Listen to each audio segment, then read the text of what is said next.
This is CSS training for users of the cafe login. If you're doing this training right now, you should either have the cafe login or your manager has promised to give you the cafe login. We're going to be referring to the CSS handbook throughout. If you don't have a copy of the CSS handbook, please send an email to payroll, P-A-Y-R-O-L-L, @howleybread.com and ask for a copy. Wait until you have your copy of the handbook before you start this training. The first thing you need to understand is the reporting hierarchy. As you can see on the graphic on the screen, district managers are above general managers and assistant managers. And then below the general manager, you have catering coordinators, the cafe login, and shift supervisors. And then associates report to the cafe login. The people who have the cafe login can only see associates in CSS. This will make more sense as we go through the training, but I'm going to keep referring back to this, and this is on page 1 of the handbook. As someone who's using the cafe login, it's important to understand that you're not going to be able to see catering coordinators or shift supervisors, only associates, which includes trainers and assistant catering coordinators. This is the home page, the login page, and yours should look just like this. Again, you're going to be using the cafe login, which starts with MGR, and then it has your cafe number, and the password is assigned by your general manager. So if you don't have the password, please check with your general manager to get it. You're going to click on the login button, and this takes you to the CSS homepage.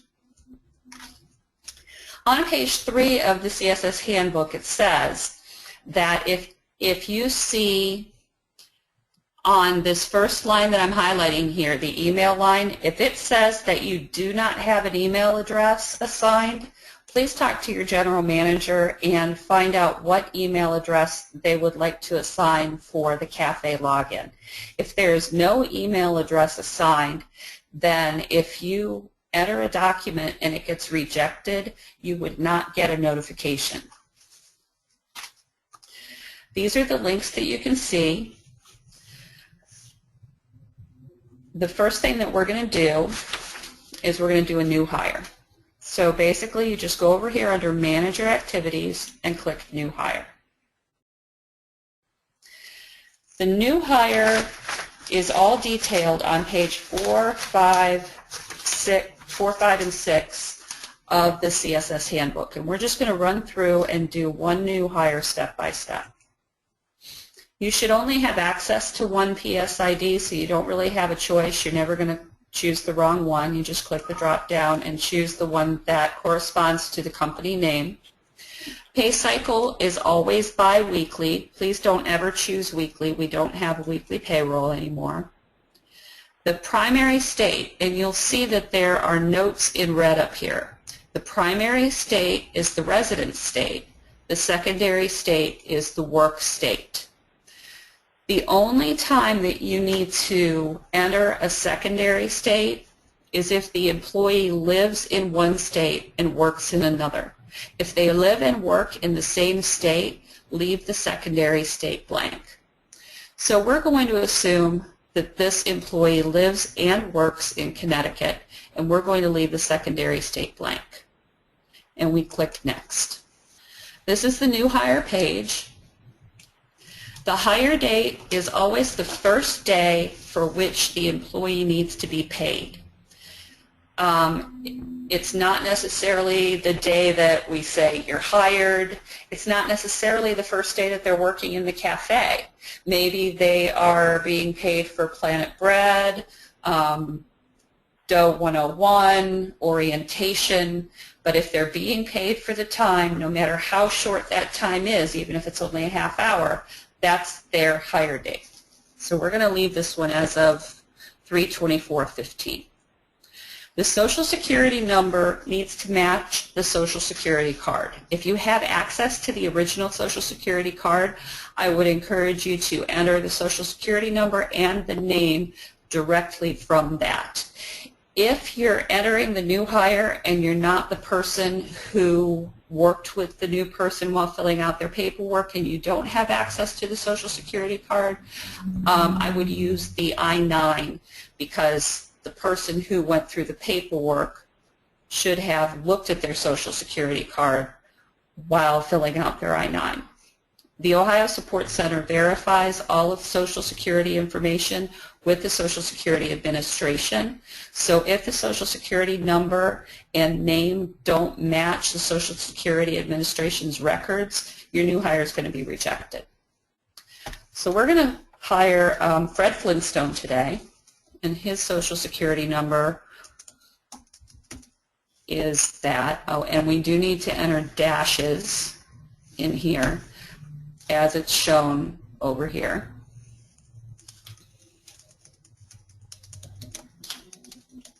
And this is exactly as shown on his card. His birth date, January 1st, 1900.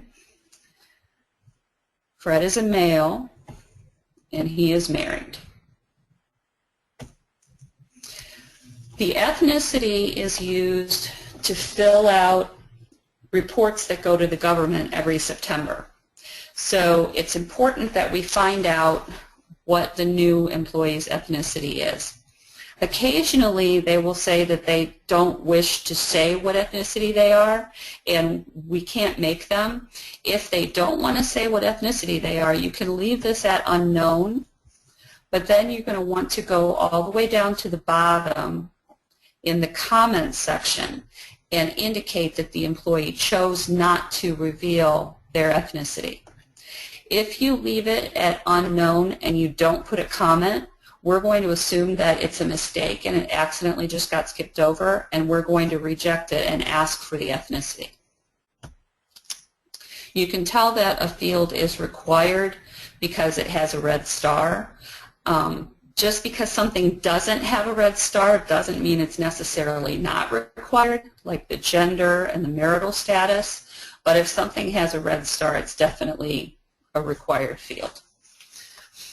The street address is where, if the employee is going to get paper checks, that's where they're going to go, and also where their paper W-2 is going to go. So it's important that it's a valid address.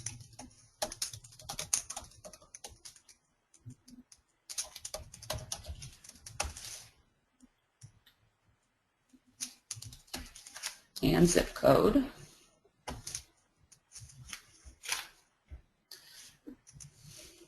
The home phone number. We are required to have a home phone number on all new hires. More and more people don't have landlines, so if the only number they give you is a cell phone, you would want to enter that in the home number field, because again, we have this red star next to home phone number. If you have additional numbers that you want to keep on record, you can go ahead and fill them in. The referral source is not a required field, but if we know where the employee heard about us, it's always good to fill it out. If you don't know, you can just choose unknown. For category, we have full-time and part-time. If an employee is working 30 or more hours a week, that would be 60 or more hours per biweekly pay period. That'll be full-time. Less than that is part-time. So we're going to make Fred full-time. Status on a new hire is always active. An I-9 status, again, not a required field, but since we have I-9s on everybody, it's good just to keep record of it. Fred is a citizen. Instant issue card number, if the employee comes to us without bank information and they don't want paper checks, they want to get a pay card, you would fill in the instant issue card number in this box. If they are not signing up for a pay card, then you would leave that blank. Pay type defaults to salary, so you're going to want to change it to hourly if you're hiring an hourly person, which is most likely the case. Reason defaults to merit for some crazy reason. We're going to change it to new hire. pay amount for an hourly employee, it's their hourly amount. If for some odd reason you're hiring a salary employee, it's going to be their annual amount. So Fred's making $9 an hour. Scheduled hours per pay period. The per pay period is the important part here. It's not per week. So Fred's a full-time employee, and he's scheduled for 80 hours per pay period. Starting reason defaults to new hire. Fred's title is associate. Supervisor.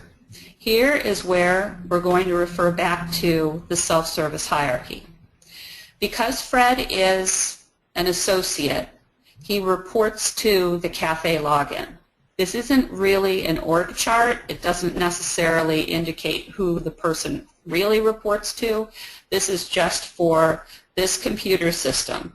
And anybody with the cafe login has to be able to see associates, so they report to the cafe login. So the way that you do this, and this is in the handbook under the new hire section, you click select. Under last name, you type MGR and your cafe number. So we'll assume this is at Foxwood. And you hit search, and there's the cafe login right there. You double click on it or you click OK, and it fills it in. Division is always 2. Department is the cafe number. In this case, it's Foxwoods. The region is the state where the cafe is located. Federal tax information, you're going to get this off of the W-4. Even if they choose 0 exemptions, you have to fill that in. So if they choose 0 exemptions, you're just going to enter 0. FICA FUTA code is a very rare thing that almost nobody uses. So 99.9% of the time, unless payroll tells you otherwise or the employee says, my dad is a CPA and this is what I'm filing, otherwise you leave that at none. Tax status is what they fill in on their W-4. Adjustment type. On the W-4, there's a place where employees can choose to have an extra flat amount deducted from their check every 2 weeks to go to federal taxes. So say the employee puts $5 in that box, we're just going to put additional dollar amount and 5 there. If they don't put anything in that box, you would just leave it at none and not put anything there. For state tax information, you're going to put whatever they put on their state tax form. Fred said that he was married and filing separately, and he and his spouse together make less than $100,000 a year. And he's claiming 0 exemptions. Some state forms have a similar box to the federal forms as far as having extra money taken out, so you would use that for this. If the employee lives in a separate state from where they work, you would fill in secondary state information based on their other state tax form. We're just going to go right through this. SDI adjustment is another, it's very odd. We almost never use it. Unless you know for a fact you need to use it, just go ahead and tab right through it. Direct deposit information, if they did not sign up for a pay card, they gave you a direct deposit authorization form and a voided check or a bank form attached to it, you're going to enter that information here. And there is an instruction link here that you can click on, and it gives you step-by-step instructions for adding one direct deposit or multiple direct deposits. But basically, from the check, and you do need to do it directly from the check, not from the handwritten form, because it's too easy to make mistakes on those forms. Looking at the voided check or bank form, you're going to fill in the account number and the routing number, and if it's a full deposit, you just click yes on deposit remainder, and you have the ability to put in multiple banks. We're going to leave the bank information blank right now. Submitted by, please put in your full name, so if there are any questions we can contact you. The date submitted is always today, and if you have any comments to add, you would add them here. Now, you see you have a Submit Now button and a Submit Later button. If you click Submit Later, it sets this form aside for you. It does not send it to payroll. It can be handy if you're almost completely done filling out the form and you realize you don't have a piece of paperwork, or someone needs to use the computer real quick or something like that. You can click Submit Later, but it's very, very important that you remember to come back and finish the form and then click Submit Now. Otherwise, it will never go to payroll. Before you submit the form, and this goes for new hires, terminations, changes, pretty much anything that you enter, you need to print it. And in order to do that, you just click anywhere in a blank space. I'm just up here in the blank area. You right-click, and then you click Print. I'm not going to do it because I'm not hooked up to a printer right now. Once you print it, then you click Submit Now.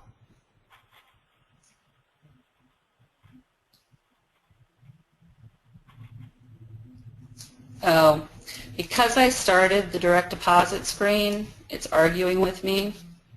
I have to click No here just to make the no direct deposit. So once you've printed it, you hit Submit Now, and you get a document number right here. The document number here is 84549. Write that document number down on what you just printed. If there's ever any kind of a question, like the new hire doesn't go through and the person doesn't get paid and payroll says that they don't have any information and you're sure that you entered it, payroll is going to come back to you and ask you for the document number.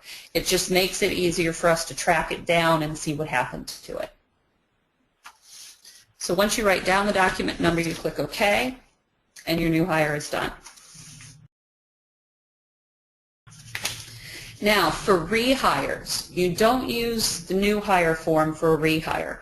If you fill out a new hire form for somebody who's already worked for the company, you're going to go through and do that whole form, and then you're going to get an error message that says that an employee with that Social Security number is already in the system.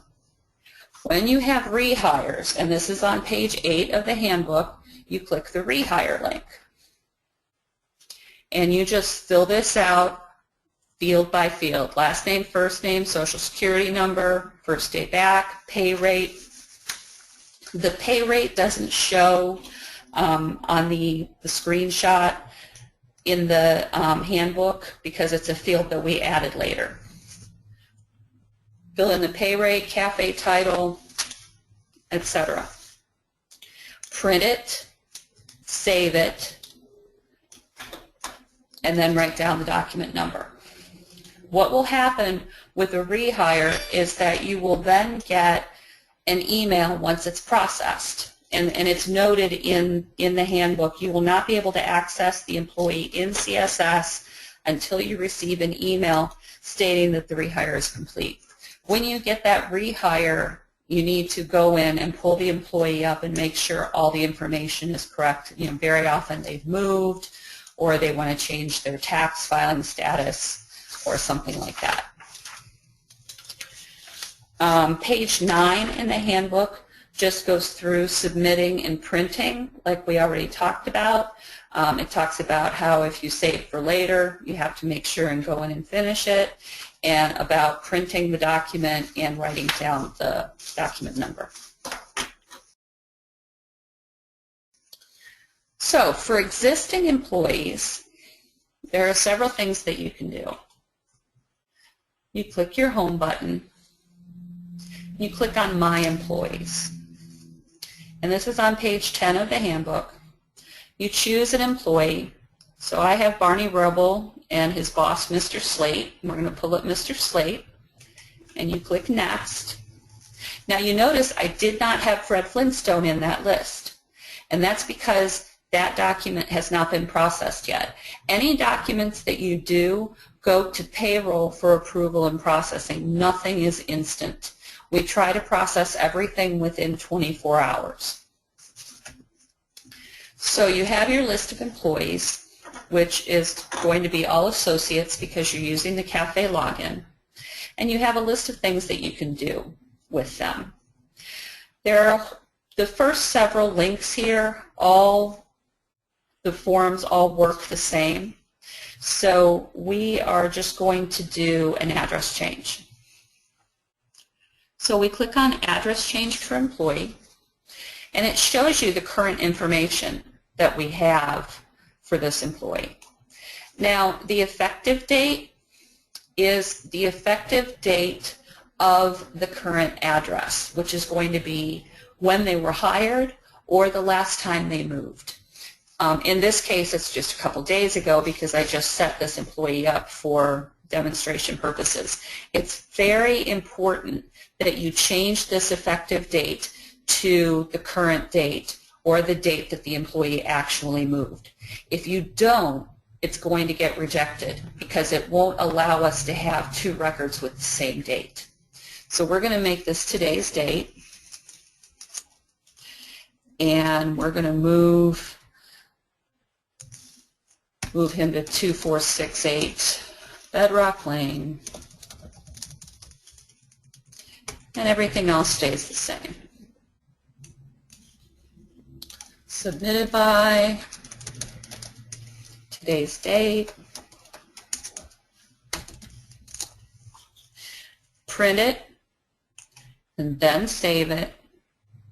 This form, as some forms this is the case, they will let you review them, and you have to say save again. So we look at it, it looks good, we hit save, and again it gives you a document number to write down on your paper printout, and then you click OK.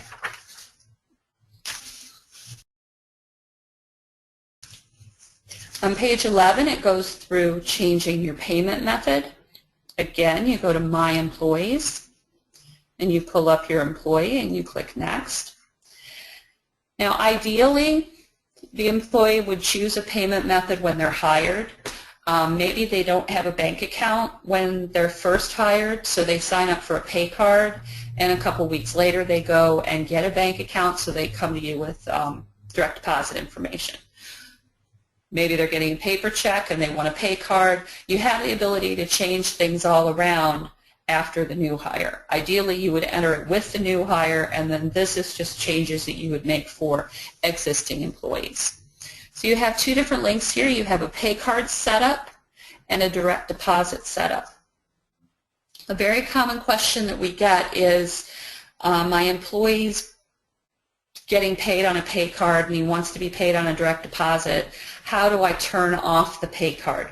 Whatever you enter is going to turn off what they already have. So if you enter a pay card form, we're going to assume that they want their direct deposit information taken out of the system.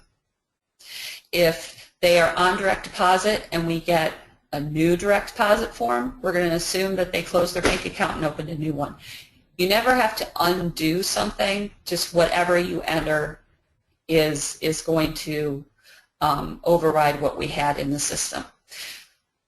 If someone decides they want a paper check, it's fairly rare because paper checks are mailed from Ohio to the employee's home and it causes a delay in payment. But if they want to turn off their pay card or turn off the direct deposit and don't have new information to enter, just send an email to payroll@howleybread.com with the employee's name and we'll take care of it. So if we have a new direct deposit set up, we just click on that link. And it's all very self-explanatory. Bank name, routing number, account number, type of account. This is actually fairly important. Make sure you know if it's a checking account or savings account. Entire net pay or a certain dollar amount. There always has to be a way that they're going to get the balance of their pay. If they're going to put in, like, say, this is going to be First Bank, and their routing number is whatever, and their bank account number is this. And it's a savings account, and he wants $10 put into it. If this is all you submit, then the balance of his account is going to go to a paper check. If he wants the balance to go to a different account, second bank, routing number, account number, checking, here you would leave it at entire net pay, and it's going to deposit whatever's left after the $10. If you put a specific dollar amount here, then it's going to deposit 10 in the first, 50 in the second, and it's going to create a paper check for what's left. So again, you would want to print this, save it, and I can't save it because I don't have valid routing numbers here. Print it, save it, and write the document number down. So that's a direct deposit setup. Pay card setup, it's way more simple. The date that you gave them the pay card number, and your name, the person who gave them the pay card. If you issue a new pay card, please make sure to get a pay card authorization form. Don't send it to payroll, just keep it in the employee's file. On page 12, viewing and adding HR and payroll information, again, you go to your My Employees link. You pick an employee and you click Next.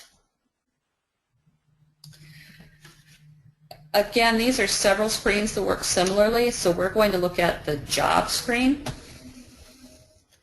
And here you can see that Barney started out as an associate. From March 1st of 14 to July 29th of 14, he was an associate, and then he got promoted to trainer on July 30th. You can't change this information. You can click on it, and you can see some of the information, but it's not going to let you change anything. So if he has another new job, you would click Add. So say he's getting promoted to catering coordinator, effective today. The starting reason is going to be promotion, or position information change, sorry. You're going to click down and find catering coordinator. Now, catering coordinators, remember, they report to the general manager, according to your handy-dandy chart. So here, where as an associate they reported to the cafe login, you're going to have to hit select, and then you would just type in the last name of the general manager. I'm just going to use my own name, and that puts the name right in there. If they're changing cafes, you would change that here.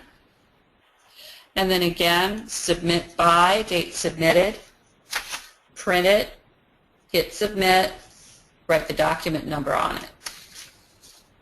That's pretty much the same for a job change, compensation change. Again, you can see history here, but in order to actually change it, you would have to hit add. But you can see here that from March 1st to 14th to December 31st, he made $9 an hour, and starting January 1st, he was making $9.15. And your employment screen is similar. You can see they were hired and they were active and full-time for this date range, and then they went on leave of absence, and then they became active again. The employment screen is where you would put someone on leave of absence, make them inactive, or make them active again. The job screen is where you would change their title or their cafe. So that covers page 12, 13, and 14, also page 15 and 16, and 17. So to terminate an active employee, again, You go to My Employees, you find the employee on the list, you click Next, and you would just click on the termination link. Last day worked. Again, this is as important as the first day worked, how we discussed it before. It's the last day for which they're being paid. If it's someone who has to come in for a termination meeting and they're being paid 2 hours show-up time, then that's their last day. It's always their last day worked. So we're going to terminate him as of today. Termination reason, you've got a whole list you can choose from. Let's say he's moving. Rehire status, basically, is this somebody that we would ever want to bring back if they came back? The only limitation here is if their reason for leaving is job abandonment, then the only acceptable rehire status is do not rehire. If you put in rehire with interview with the job abandonment, your document's going to get rejected. We would need you to change one or the other. If you know the new company, go ahead and fill that in. If you say they're leaving to make better money and you know how much they're going to be making there, go ahead and fill that in. If they had an exit interview, you could find the person that did it in here just by searching by their last name. Double click on their name. Any additional information, if someone is being let go because personal reasons, that covers a whole lot of different reasons. And you just want to record why they're leaving. Personal reasons could be to take care of a sick parent. You could go ahead and put that in the comments, and that way it would show up. If they were ever rehired again, we'll know why they left. As usual, submitted by, date submitted, print it, hit save, and write the document number down.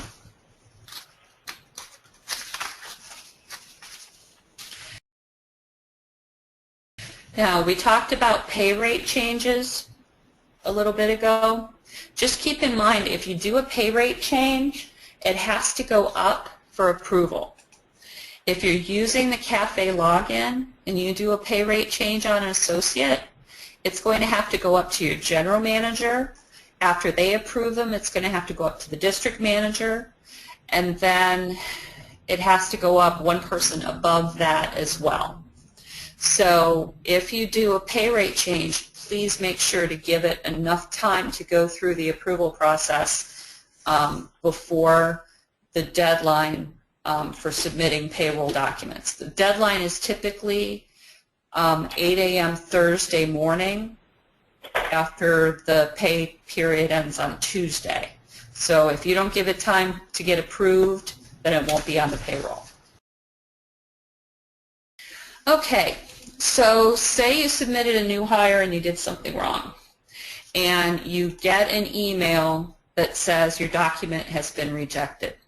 The email will say why it was rejected and who rejected it. Whenever a document gets rejected, the person rejecting it always indicates in the comment field why they're rejecting it, and then they sign it. So read the email carefully. That will tell you what the problem is. And if you have any questions, it tells you who to contact. It's typically going to be, most likely it'll be Amber because she handles most of CSS, but it might be me. So you get an email that says you have a rejected document. You're going to go into your requests in process, and you can see, first of all, you can see the two documents that I just submitted, my new hire for Fred Flintstone and my address change for Mr. Slate, and both of them are waiting for payroll approval. So this is a normal status and nothing that you need to worry about. It just means that it's waiting at payroll for someone to look at it. But you see this top one, document has been rejected. This is the one that's a problem. You're going to click on the document number, and it brings up the document as you submitted it. If you go all the way down to the bottom, this is the comment. and you would have seen this on your email as well. Scheduled hours are not consistent with full-time status, Terry. So if you don't understand what that means, you know that Terry is the one to contact to ask about it. But in this case, we're going to go back, we're going to look, and we're going to see that this is a full-time employee, but they're set up for 40 hours per pay period. Whoever did this forgot that this is per pay period hours. This is a 40-hour per week employee, so the scheduled hours should be 80. The good news is you don't have to start over from scratch. You can just click this resubmit button. And what happens, I think I missed it. The word resubmit is a little bit misleading. It's not actually resubmitting the exact same document. It's creating a new document, and it's auto-populating it with the information from the old document. So the important thing to remember here is that you're going to have a new document number. So in this case, we have to go in and re-enter the social because it loads it with X's just for privacy's sake. So you would want to pull out the employee's file, find their social, and fix that.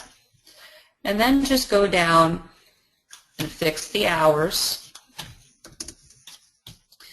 Now in this case, because you already have the original document in the file, and all you had to do was fix it. If you don't want to print this, you don't have to. You could just pull the original document out, cross off where you entered 40 and change it to 80. And then when you click submit, you would just write this new document number down on that, just so that you know that you resubmitted it and that's the new document. So that takes you through. We're on page 24 right now. Now, what happens sometimes, because with the cafe login, you're most likely going to have the cafe email address assigned to that login. So when you do something, you have an issue, it gets rejected, the rejection email is going to go to the cafe login. Now, you just fixed this, and you want to make sure that nobody else goes in and tries to fix it again. Now remember I said it doesn't really resubmit your document. It creates a new document with the same information. So what you should do is click on Requests in Process.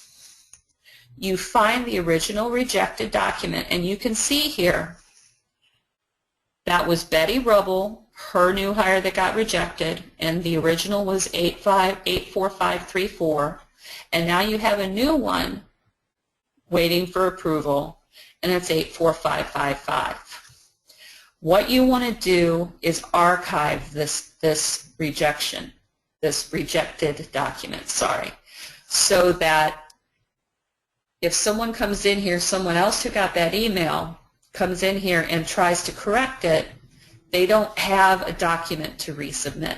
What happens very often is we'll get an email here in payroll that says, I tried to resubmit, and it says there's already an employee in the system with that Social Security number. Well, that's because somebody else already resubmitted it, but they didn't archive the original document just to make it clear that it was already taken care of. So you just make sure you're pulling up the rejected document and that you can see that it has been resubmitted.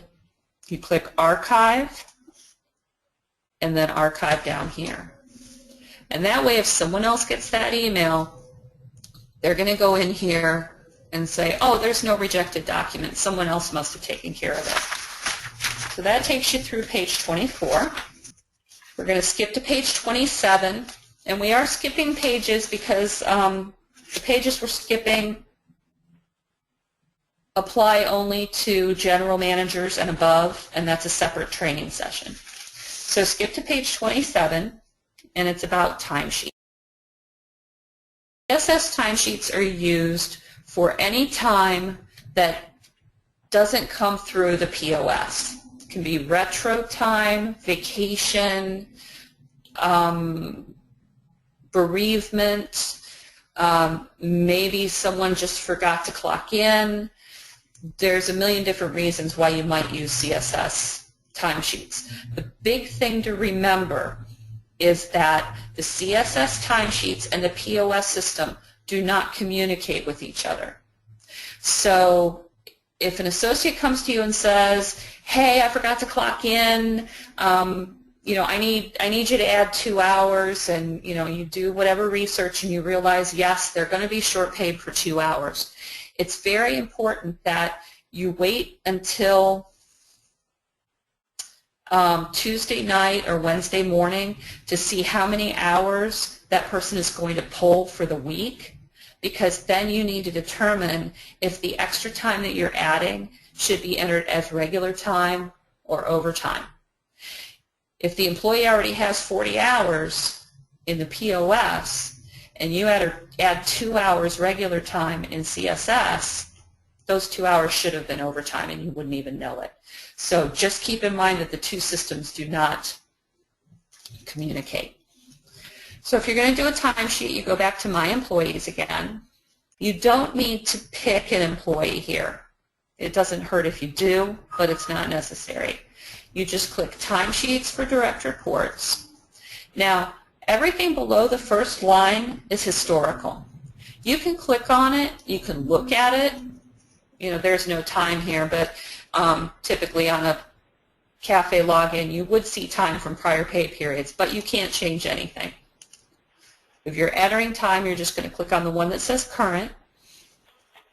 You're going to pick the employee you need to enter time for. We're going to enter some time for Barney here. So here's your whole pay period. The most common thing that gets entered here is vacation time. You're just going to find the day that they took vacation. It's very important that you change in the drop-down, change it from regular to vacation, and enter how many hours they took. Go down to the bottom and verify your totals. Make sure that it says vacation and that there are hours here. Maybe they also had bereavement pay. So we're going to look at bereavement and give them 8 hours there. And it automatically updates the totals. Now, you can see you have save or submit. If you save it, you can come back in and add more time later. So say you're putting in 8 hours for Barney here on Wednesday, and you don't know if he is going to take another day later on in the week. You could save it. The problem is if you don't come back in and submit it, it's never going to go to payroll. The other side of that is if you submit it and Barney comes back later and says, hey, I need to take another 8 hours of vacation, once it's submitted, you can't change it. So if it's submitted and you can't get in and change it, all you need to do is email payroll and let us know what you need to add, and we'll take care of it on this side. So I'm going to do this. I'm going to do two things. I'm going to save this so you can see, and there's no document number associated with timesheets. But we go back in, you can see it's saved. And it says timesheet has been saved but has not been submitted to be processed. So we're going to go back in, you know, say you decided not to take the time off and you remember that you have to go in and submit it. Now we're going to hit submit timesheet. Now you can see that it's been submitted. But if he does come back to you later and he wants to add to it, you cannot add to it. If you click on it, it's not going to let you do anything. You could click here all day. And so that's when you would email payroll and say, hey, I thought I entered everything for this guy, but now he's taking an extra 8 hours. Can you add it? And we'll take care of that for you. So that takes you through page 27, 28, 29.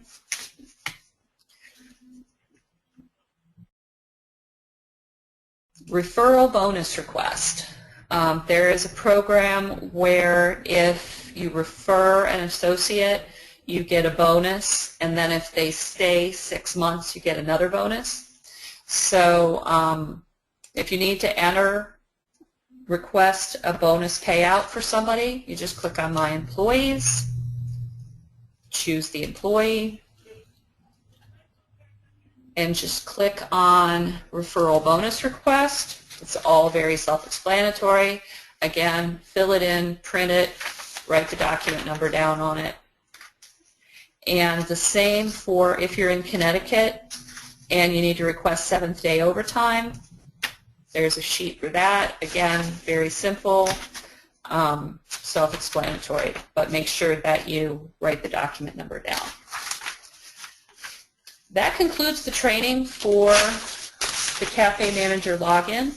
If you are ever doing something and you get stuck, please feel free to call either myself, Terry, at 440-788-2824, or Amber at 440-788-2823. We can walk you through what you need to do. We can log in and see your screen and see where you're stuck. We would much rather you call us than try to just figure it out on your own and get frustrated and have rejections. So thank you very much, and let me know if you have any questions.